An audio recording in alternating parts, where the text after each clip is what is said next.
BJP के बड़े नेताओं के संपर्क में, बीजेपी उनको लाना चाहती होगी, बीजेपी अपना कुनबा मजबूत करना चाहती है। एक तरफ 7 दल हैं, बीजेपी को भी जरूरत है, लेकिन मुकेश सहनी बीजेपी के साथ चले जाएंगे, डील हो रही है, फाइनल हो गई है, इसको थोड़ा सस्पेंस है। मुकेश सहनी नीतीश कुमार के साथ चले जाएंगे, महागठबंधन के साथ चले, इसको लेकर भी सस्पेंस है। लेकिन आज एक नीतीश कुमार के करीबी हैं, नीतीश कुमार के यसमैन आप कह सकते हैं। बीजेपी ने जो शब्द इस्तेमाल किया मुकेश सहनी के लिए, वो शब्द हम तो इस्तेमाल नहीं कर सकते हैं। मुकेश सहनी बीजेपी के लिए इस्तेमाल, बिल्कुल, मुकेश सहनी को बीजेपी ने कहा कि वो नीतीश कुमार के गुर्गे हैं, हम नहीं कह सकते, कह रहे हैं बीजेपी ने कहा। बिहार की सियासी तापमान हमेशा की तरह बढ़े रहती है और साथ ही लगातार किसी का इस्तीफा तो किसी का शपथ होते रहता है राजनीतिक सरगर्मियों में। अभी बात चल रही है मुकेश सहनी को मंत्रालय को लेकर, वह बनेंगे कि नहीं बनेंगे यह एक अलग विषय है, मगर चर्चाओं का बाजार जब गर्म होता है तो अलग अलग बातें चल पड़ती है।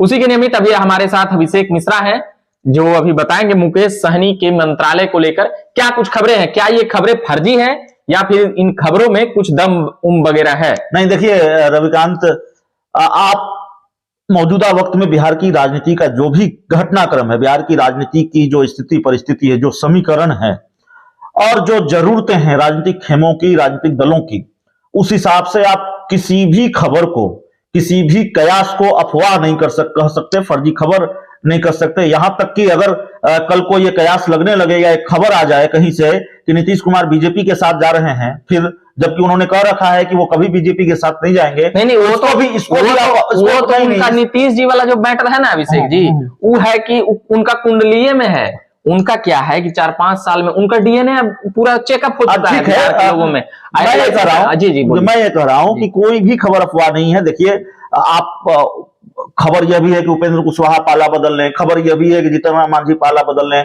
खबर यह भी है कि मुकेश सहनी एनडीए के साथ चले जाए। लेकिन एक जो खबर आज आई है मीडिया रिपोर्ट्स के हवाले से, और जो जानकारी किस मीडिया रिपोर्ट्स के जरिए आपको ठीक है तक पहुंची, मीडिया रिपोर्ट्स की जानकारी हम लोग इकट्ठा करते हैं, जो अंदर खाने से जो खबरें आती हैं, हमारे जो सोर्सेस होते हैं उनके जरिए हम जानकारी। मुकेश सहनी के से कुछ जानकारी मिली? मुकेश सहनी डबल क्रॉस कर रहे हैं, मुकेश सहनी डबल गेम खेल रहे हैं। एक तरफ मुकेश सहनी बीजेपी के नेताओं के संपर्क में भी हैं और दूसरी तरफ मुकेश सहनी नीतीश कुमार के यस मैन भी बने हुए हैं। नीतीश कुमार जो कहें वही सही, नीतीश कुमार के लिए बैटिंग भी कर रहे हैं और आरोप ये लगा नीतीश जी का पक्का शिष्य की भूमिका में है, बिल्कुल शागिर्द की भूमिका में है, सिपा सलार की भूमिका में है। आरोप ये लगा कि मुकेश सहनी ने अगर कुर्नी का चुनाव लड़ा तो ये नीतीश कुमार के कहने पर लड़ा, हालांकि उसका फायदा नीतीश कुमार को हुआ नहीं, जेडीयू को हुआ नहीं, अगर नीतीश कुमार कहने पर लड़ा। एक LIC सर्कल कह रहे थे कि बीजेपी के कहने पर लड़े और नीतीश को हरा दिए। बीजेपी के कहने पर लड़े, मेरी राजनीतिक समझ ऐसा नहीं कहती है। मंत्री बनेंगे कि नहीं बनेंगे आपका? हाँ, ये प्रश्न ये था, इसी पे बवाल मचा हुआ है पटना में। मंत्री बनेंगे कि नहीं बनेंगे आपका ये सवाल है। देखिए, मुकेश सहनी शपथ ले सकते हैं।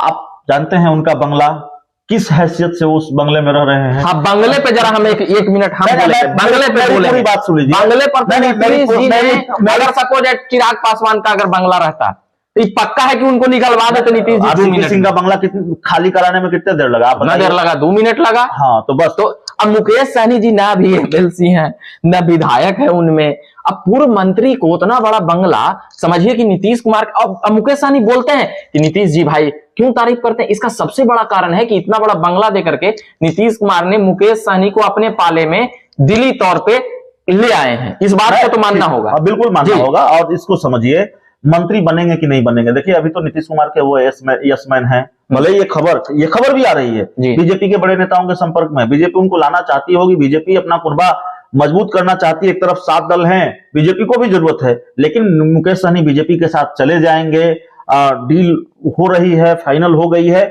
इसको थोड़ा सस्पेंस है। मुकेश सहनी नीतीश कुमार के साथ चले जाएंगे, महागठबंधन के साथ चले, इसको लेकर भी सस्पेंस है। लेकिन आज एक खबर जरूर आई है कि मंत्रिमंडल का विस्तार, बिहार कैबिनेट का विस्तार होने जा रहा है और 2 नामों की चर्चा जो हो रही है कई दिनों से। एक नाम की चर्चा कई दिनों से हो रही, नीलम देवी, आप जानती हैं मोकामा से चुनाव जीतकर आई हैं, तो नीलम देवी को मंत्री बनाया जा सकता है और मुकेश सहनी का नाम भी आज चर्चा में आया है, मुकेश सहनी भी मंत्री बनाए जा सकते हैं। नहीं बनाए जा सकते हैं। सबसे बड़ा फैक्टर अभिषेक जी, सबसे बड़ा फैक्टर मुकेश सहनी किस तरफ से ज्यादा प्रयास है कि मंत्री बने? नीतीश जी का प्रयास है कि तेजस्वी जी का प्रयास है? मतलब कि दो वो जो लीडिंग पार्टी है मैं समझ रहा हूं, तेजस्वी यादव के मुकाबले मुकेश सहनी की केमिस्ट्री नीतीश कुमार से ज्यादा अच्छी है। तेजस्वी यादव मुकेश सहनी को बहुत भाव नहीं देते। आपको याद होगा गोपालगंज और मोकामा में आरजेडी का उम्मीदवार था। मुकेश सहनी ने बकायदा ये ऐलान कर दिया कि हम आरजेडी को सपोर्ट कर रहे हैं, हम अपना उम्मीदवार नहीं उतार रहे हैं और आरजेडी चूंकि बीजेपी को हराएगी इसलिए हम आरजेडी की मदद करेंगे। बावजूद इसके तेजस्वी यादव ने प्रचार करने लायक मुकेश सहनी को नहीं समझा, प्रचार के लिए नहीं गए, प्रचार करने का मौका नहीं दिया। तो बहुत भाव तेजस्वी यादव मुकेश सहनी को नहीं देते हैं। मुकेश सहनी अब ये जान चुके हैं तेजस्वी यादव से उनके जो रिश्ते हैं अब सुधरने वाले नहीं है और तेजस्वी यादव उनको कभी भी बहुत भाव देने वाले नहीं। इसका एक बड़ा कारण है जी, इसका हमें एक बड़ा कारण तेजस्वी मंत्री से थोड़ा भटक गए हम लोग, मगर तेजस्वी और मुकेश सहनी देखिए दोनों युवा हैं और तेजस्वी का राजनीति में रसूख ज्यादा है और उसको चैलेंज करने के लिए कई युवा कतार में है, चाहे वो कन्हैया हो, मुकेश सहनी हो, चिराग हो या और भी नेता जो बिहार के तथाकथित हैं, उनके भाई ही खुद ही चैलेंज करते रहते हैं, अंदर खाने से खबर आती रहती है। मगर मुकेश सहनी का नहीं पटने का कारण एक समकक्ष जो बातें आती है कि समकक्ष है, तो इसका एक कारण ये भी है। मगर ठीक है जी। तो मुकेश सहनी नीतीश कुमार के करीबी हैं, नीतीश कुमार के यसमैन आप कह सकते हैं। अब बीजेपी ने जो शब्द इस्तेमाल किया मुकेश सहनी के लिए वो शब्द हम तो इस्तेमाल नहीं कर सकते हैं। मुकेश सहनी बीजेपी के लिए इस्तेमाल, बिल्कुल मुकेश सहनी को बीजेपी ने कहा कि वो नीतीश कुमार के गुर्गे हैं, हम नहीं कह सकते, कह रहे हैं बीजेपी ने कहा। तो हम यही कह सकते हैं कि नीतीश कुमार की यसमैन है और नीतीश कुमार की कृपा उन पर हो जाए, कैबिनेट विस्तार हो तो शायद मुकेश सहनी को मंत्री पद दे दिया जाए, मंत्रिमंडल। तो इसकी संभावना बिल्कुल नहीं है, ये खबर बिल्कुल गलत है, ऐसा इसको नहीं कहा जा सकता। खबर आ रही है, अंदर खाने से कुछ जानकारियां भी आ रही हैं, लेकिन जो जानकारी है दोहरी जानकारी आ रही है। एक तरफ वो बीजेपी के संपर्क में भी है, दूसरी तरफ नीतीश कुमार के यसमैन भी बने हुए हैं। तो मुकेश सहनी ये चाहते हैं, जो मैं समझ पा रहा हूं, किनके संपर्क में है, सेंट्रल या बिहार के? नहीं बिहार के नहीं, सेंट्रल बिहार के से उनकी अभी भी बन रही है। नहीं, केंद्रीय नेताओं से संपर्क में है और अमित शाह के ही संपर्क में, हम नहीं कर सकते। लेकिन बिहार के बीजेपी नेताओं से तो उनके 36 के नहीं 72 के रिश्ते हैं, तो बिहार के नहीं केंद्रीय नेतृत्व से वो संपर्क में है बीजेपी के। तो देखिए क्या होता है, लेकिन मंत्रिमंडल विस्तार होगा तो मुकेश सहनी के लिए संभावना है। मुकेश सहनी ठीक तरीके से डील कर पाए, ठीक तरीके से बार्गेनिंग कर पाए, ठीक तरीके से बैटिंग कर पाए, नीतीश कुमार की उन पर कृपा रही तो बिहार सरकार में एक बार फिर मंत्री बन सकते हैं। नीलम देवी का पक्का है, नीलम देवी मंत्री, ये तो चुनाव लड़ने के पहले ही कई लोग भविष्यवाणी कर रहे हैं नीलम देवी बनेगी मंत्री। चूंकि कार्तिकेय सिंह आप जानते हैं, कार्तिक मास्टर या कार्तिकेय सिंह के पास मंत्री पद नहीं है, तो अनंत सिंह के कुनबे में से किसी एक को मंत्री पद तो देना है, तो नीलम देवी मंत्री बनाई जा सकती हैं।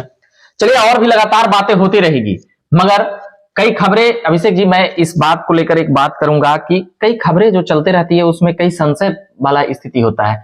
वेब पोर्टल है, तमाम बड़े बड़े न्यूज चैनल है, ये तो लंबा हो जाएगा, मगर कई खबरें कुछ ऐसी भ्रामक होती है जो कई बड़ी बड़ी जगहों से भी की जा रही है और कई छोटी जगहों तो ज्यादा ब्लेम हो जाता है, बड़ी जगह बड़ा बलंडर करके भी वो छिप जाते हैं क्योंकि वो ब्रांड होते हैं। तो इसको कैसे समझा जाए, कौन से सूत्र कह रहे हैं, क्या कह रहे हैं, ये लोगों की विश्वसनीयता अब कई चीजों पर खोते रहती है। नहीं देखिए, कई बार जो सूत्रों के द्वारा मिली हुई जानकारी होती है, कई बार हमारा आपका आकलन होता है, वो गलत भी होता है, ज्यादातर बार सही भी होता है, क्योंकि हम बहुत जांच परख कर दर्शकों के सामने अपनी चीजें रखते हैं। कई बार हमें सूत्रों पर भरोसा भी करना पड़ता है क्योंकि हमें जानकारी सही समय पर या जल्दी दर्शकों के सामने, एक दिक्कत यह भी है डिजिटल मीडिया की या डिजिटल पत्रकारों की, हमें जल्दी जानकारी दर्शकों के साथ साझा करनी पड़ती है, तो कई बार वो जानकारियां गलत हो जाती हैं, ज्यादातर बार सही भी होती हैं। तो इस चर्चा में इतना ही, आगे ऐसी चर्चा हम लगातार करते रहेंगे। बहुत बहुत धन्यवाद।